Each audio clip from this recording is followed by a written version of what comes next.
Hey everyone, today we're going to be taking a very quick look at the Spyderco Watu. I'm going to give my first impressions on this brand new knife. I just got it in a couple days ago. I was fortunate enough to notice that it just went into stock on Spyderco's app. I managed to snag the very last one they had, and man, am I happy I did.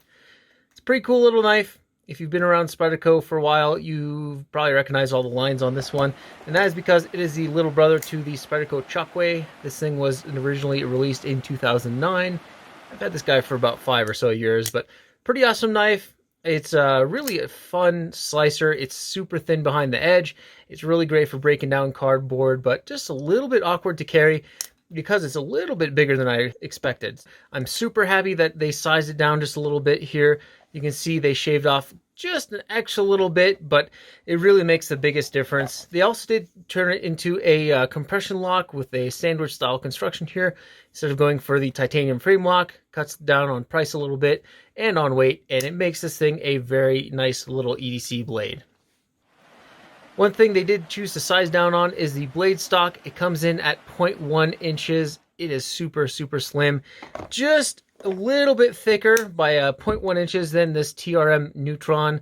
So it's a really fantastic slicer, super thin behind the edge. It really chops through any sort of cardboard like it's a laser beam. It is really awesome. I'm excited to see more knives coming out from Spyderco that are so thin behind the edge. They're really great for EDC. We don't all need to be chopping through cinder blocks and prying open car doors, so we don't need 1/4 inch blade steel on all of our knives. It's really nice to see a little bit more of an EDC oriented knife. While the lines aren't for everybody, I think it's kind of reminiscent of the Tesla Cybertruck, but they are remarkably comfortable in the hand. I've got large size hands and it is super comfortable. Whether I want to choke up for some super precise tip work or get a more firm grip, it's just very comfortable, especially since they omitted any sort of finger choil or grooves like something on the Spyderco Rhino. They just serve to lock you in one specific grip, and if your hand is a little bit bigger or smaller, too bad, it's not going to work out for you. That's the nice thing about having a nice straight line here on the handle is it's really versatile. Whether your hand is big or whether your hand is small, you can find a comfortable grip, and it's a really fun knife to use.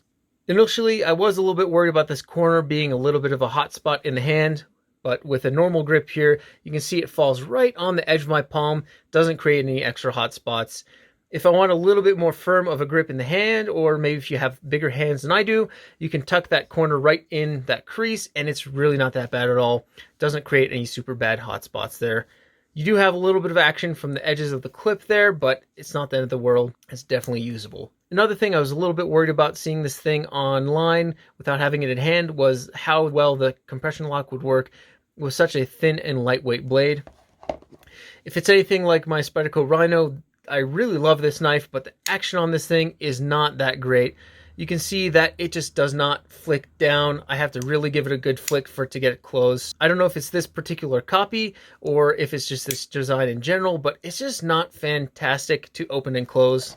Thankfully, straight out of the box, this thing was absolutely perfectly tuned. There was no break-in period, and it is nice and easy to open and close. The action on this thing is absolutely fantastic, and I really think the compression lock is good to go on this thing. However, with all that being said, there is one little downside to this compression lock, and you can see the heel of the blade there sticks out just a little bit into that finger choil. It does keep you from closing the blade all the way if you do have your finger sunk in there completely, so it is something you do have to work around, but it is manageable.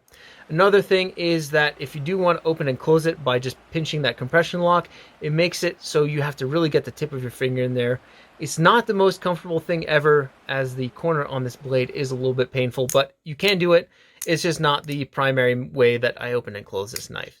It would have been awesome if they could have managed to make it open and clear like on the Para 2, which makes it super easy. But I can understand with smaller knives like the Rhino or the Watu here, you just don't have that much real estate to work with, so you do the best you can.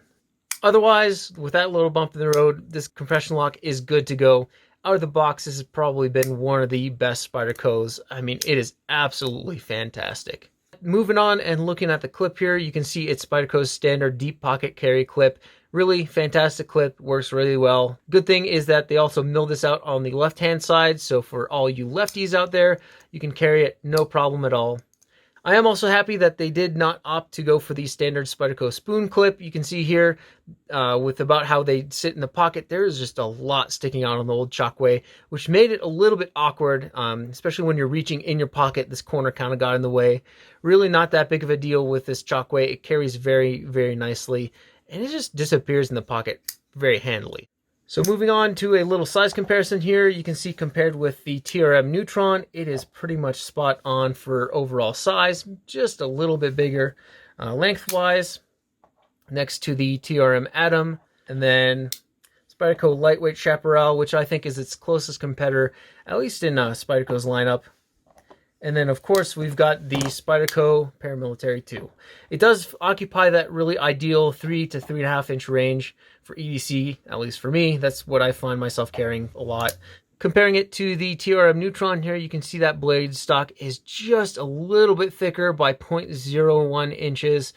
There's really not that much material behind the edge on this thing, which makes this a tremendous slicer. I really, really enjoy that. That combined with the 20 CV is going to make this a fantastic cutter. It's going to last a long time. If you do need to break down a whole pile of boxes, I think this thing is going to be a fantastic choice. Overall, while it might have some super funky looks that might not appeal to everybody, I really think that if you're on the fence, you should definitely check it out, because it's just that solid of a performer. In the past couple of days of just using this and playing around with it, I've really come to like it, and I think it's going to be a very big part of my EDC for years to come. It's definitely kicked out my TRM Neutron and my Atom out of my pocket, at least for the time being, because it's just that compelling of a little knife. If you can't manage to track one of these down, because let's face it, if you don't follow the website religiously and you're not on it the second they're released, you're probably not going to snag one.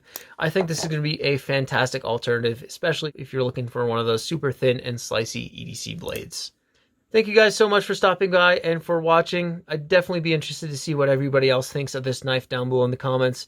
I think it's going to be one of those models, either you hate it or you love it. It's just that funky. So thank you so much, and as always, stay safe and don't forget to wash your hands.